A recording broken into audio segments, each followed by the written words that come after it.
আল্লাহ বলবেন, জিব্রাইল যাও একটু দেখো, একটা মাত্র সেজদা দিয়েছে আমাকে, এরকম কাউরে পাওয়া যায় কিনা। বাটি চালান দিয়ে দেখো পাওয়া যায় কিনা। খুঁজে খুঁজে কাউরে পাবে না। আল্লাহ বললেন আবার দেখো, খুঁজে খুঁজে একজনকে পাবে, সামান্য ইমানের ছিটে ফোঁটা তার অন্তরে ছিল।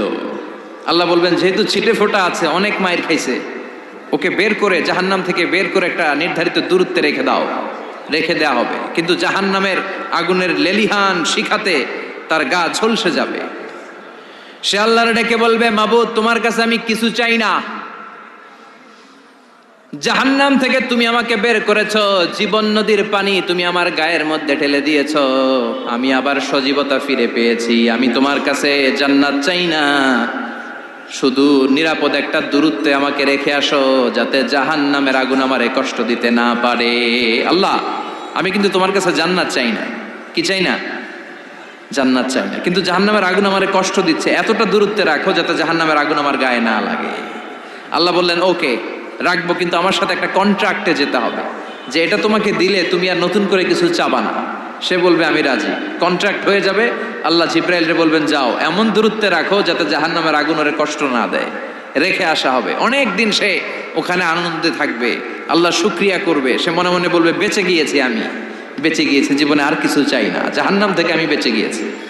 অনেকদিন থাকার পরে মনে মনে ভাববে, বাইসা তো গেছি, কিন্তু নতুন করে একটু ট্রাই করে দেখি, জাহান্নামের সৌন্দর্যের দৃশ্য একটু চোখ দিয়ে অবলোকন করা যায় কিনা। সে আল্লাহরে ডেকে বলবে, আল্লাহ ইনদি সুআল, আমার একটা ফরিয়াদ আছে। কি ফরিয়াদ? আল্লাহ আগেই বলে রাখি, আমি কিন্তু জান্নাতে যেতে চাই না। আল্লাহ বলবেন, কি চাও? সে বলবে, আল্লাহ তোমার জান্নাতটা তুমি কত সুন্দর করে বানিয়েছো, আমি একটা নজর শুধু দেখতে চাই। জান্নাতের দরজার সামনে নিয়ে যদি আমারে বসিয়ে রাখো, দ্যাটস এনাফ, আর কিছু চাই না, শুধু জান্নাতের দরজার সামনে। আল্লাহ বললেন, তুই না ওয়াদা করেছিস, তুই না চুক্তি করেছিস। সে বলবে, আল্লাহ আমারে হতভাগা বানাইয়া তোমার কি লাভ? সুবহানাল্লাহ পড়েন। আমারে তুমি হতভাগা বানিও না। আল্লাহ বলে, ঠিক আছে, আবার সিগনেচার কর যে জান্নাতের দরজার সামনে বসিয়ে দিলে আর কিছু চাবি না। সে সিগনেচার করে বলে, আমি চাবো না। আল্লাহ বললেন, জিব্রাইল বেচারারে ধরে জান্নাতের গেটের সামনে বসায় দে। এবার জান্নাতের গেটের সামনে বসে বসে জান্নাতের সৌন্দর্য দেখা শুরু করবে। সুবহানাল্লাহ।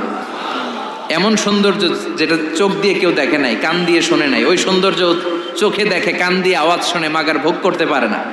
অন্তরে জ্বালা আছে না নাই? এয়ার কন্ডিশনের রুমে ঢুকতে না পারলেও এয়ার কন্ডিশনের সর্বশেষ যে লোকটা জান্নাতে যাবে,